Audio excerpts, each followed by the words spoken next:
In a commander game, you pass the turn with open mana. You have got a counter spell and infernal grabs in your hand. You feel covered. One turn cycle goes by, nothing worth countering, and nothing you actually want to kill. Now you're stuck. Do you fire off the removal on a random creature and make an enemy? Or do you do nothing and realize your open mana didn't accomplish anything? That moment right there is the hidden cost of running narrow cards in Commander. Commander games are unpredictable. The threat might be a giant creature, a problematic artifact, an enchantment slowing the table down, or someone quietly looping their graveyard every turn. You want to be prepared for all of that without giving up your own game plan. We all know Counterspell and Path to Exile are extremely efficient, but they can be narrow sometimes. If someone tries to resolve a Craterhood Behemoth, a 2-mana Counterspell is one of the best answers you can have. And Path to Exile is excellent when a single scary creature is coming at you. But if a player already has a full board of creatures, holding a Counterspell or Path in hand probably isn't going to save you. That's where modal spells and modal cards shine. Modal spells are versatile.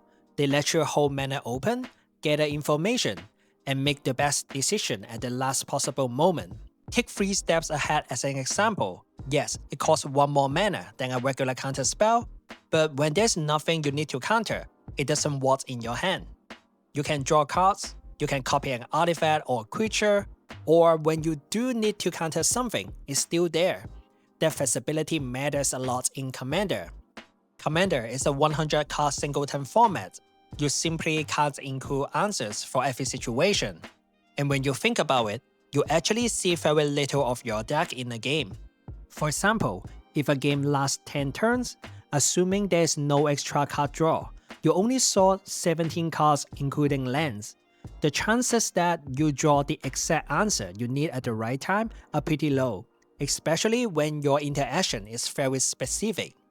Modal spells and modal cards help solve that problem. They act like multiple card pattern into one. They combine relevant effects into a single slot.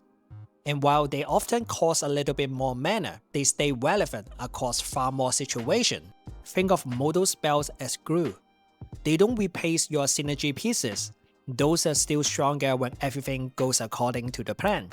But modal spells keep your deck functioning when the game doesn't follow the script. And in Commander, that kind of flexibility wins more games than people realize. Modal spells come in a lot of different forms. They can be instants, sorceries, creatures, enchantment, and sometimes even lands. And honestly, I think every Commander deck can benefit from running some amount of modal spells. Not to make the deck stronger on paper, but to make it play better. In this video, I want to walk through some of the best modal spells in Commander.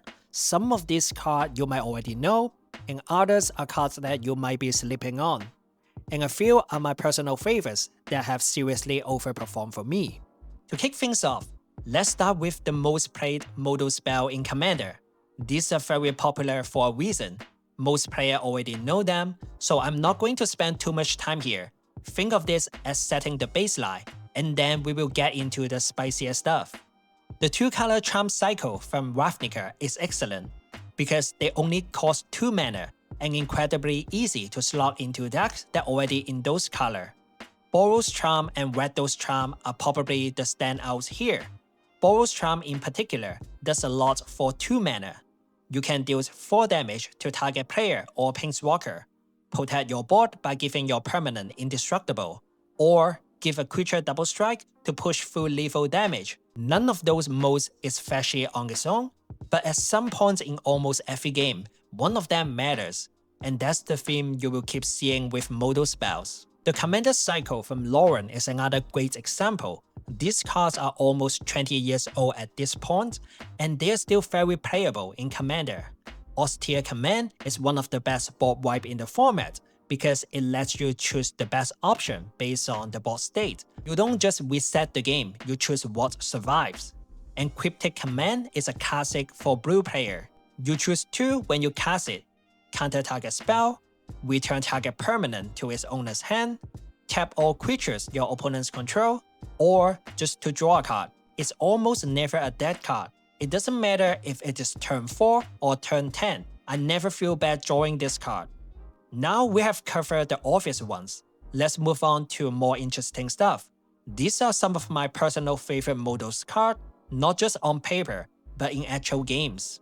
Let's start with Broom. It's a 2-mana 3/2, and for 1 mana, you can sacrifice it to either destroy an artifact, destroy an enchantment, or proliferate. The fact that this is a creature matters a lot in green. It triggers your green card draw engines like Guardian Project, and you don't have to wait a whole turn cycle to get value. You can sack it immediately, or you can just let it sit there. Broom threatens artifact and enchantment player just by existing. People think twice before committing something important, and if nothing happens, it's still a perfectly fine blocker. I play this in my Azori Stalker of Sphere, and having the option to proliferate is a real nice bonus. Next up is pick your poison. For 1 green mana, you choose 1. Each opponent sacrifice an artifact. Each opponent sacrifice an enchantment. Or they sacrifice a creature with flying. I really like spells that can remove multiple permanents at once. This card is often a 3/1 for only 1 single green mana. I know letting your opponents choose what they sacrifice is obviously not ideal, so timing matters a lot here. You want to cast this when there's only one thing they can give up. But even in the worst case scenario, if I can only take out 1 truly problematic artifact or enchantment, I'm still very happy with the spell. Another green card I love is Collective Resistance. It's a 2-mana instant with Escalate for 1 green mana. You can destroy an artifact, destroy an enchantment, or give target creature hexproof and indestructible until end of turn. At 2 mana, it's already flexible, and at 3 mana, it gets kind of crazy. Protecting your creature and answering a problem in the same spell is exactly what modal cards do best. I know Tamil Safekeeping and Snakeskin Veil are very popular in Commander, but I think in most cases, Collective Resistance is just better. For my fellow red players, I'm introducing you Untimely Malfunction. It's an uncommon from Duskmourn. For 2 mana at instant speed, you choose 1. Destroy an artifact. Choose the target of a spell or ability with a single target, or make 1 or 2 creatures unable to block this turn. Every mode here is useful. Destroying an artifact is obviously good.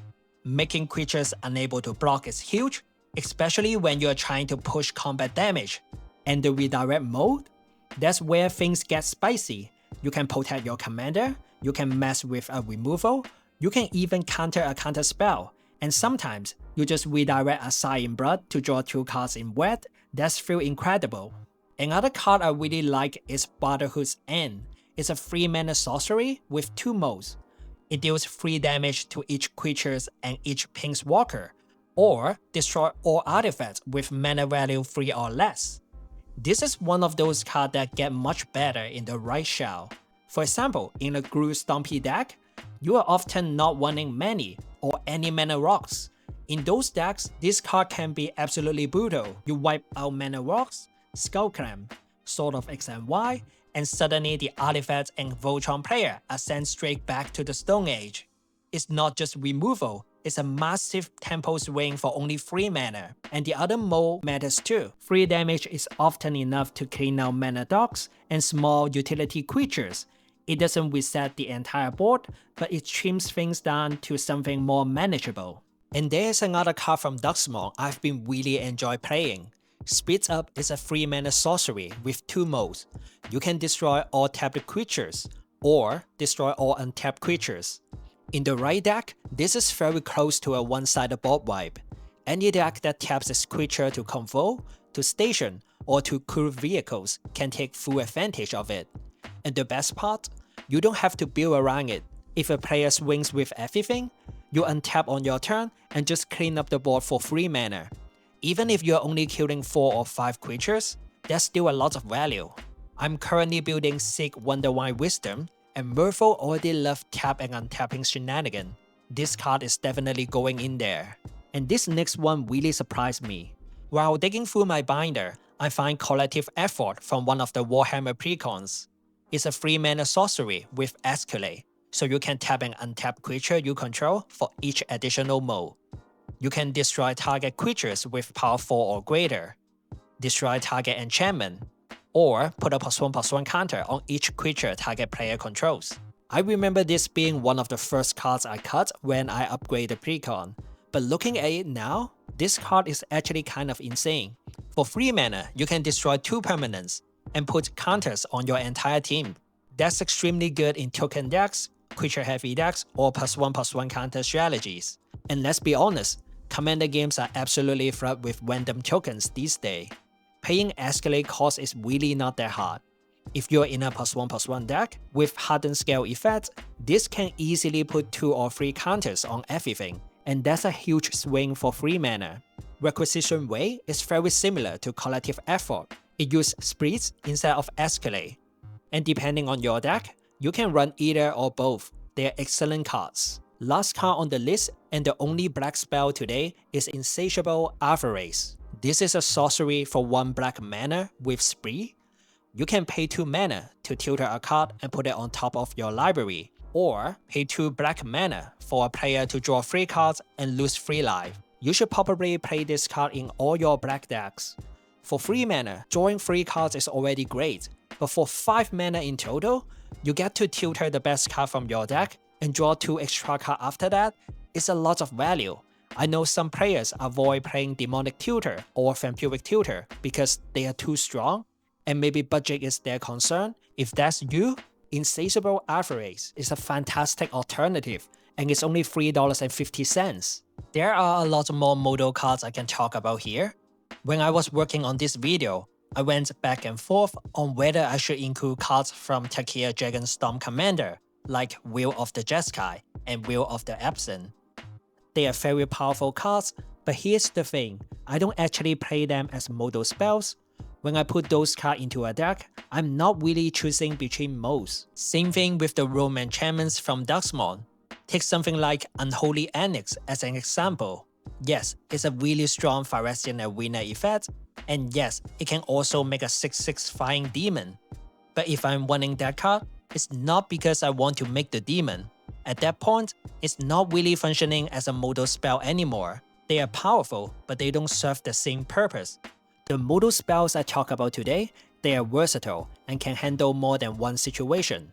And that's the difference. Anyway, that's going to do it for this video. I hope this was helpful, and next time when you are building a new commander deck, instead of just jamming all the stables and the most efficient removal, try mixing in a few modal spells and see how it changes your games.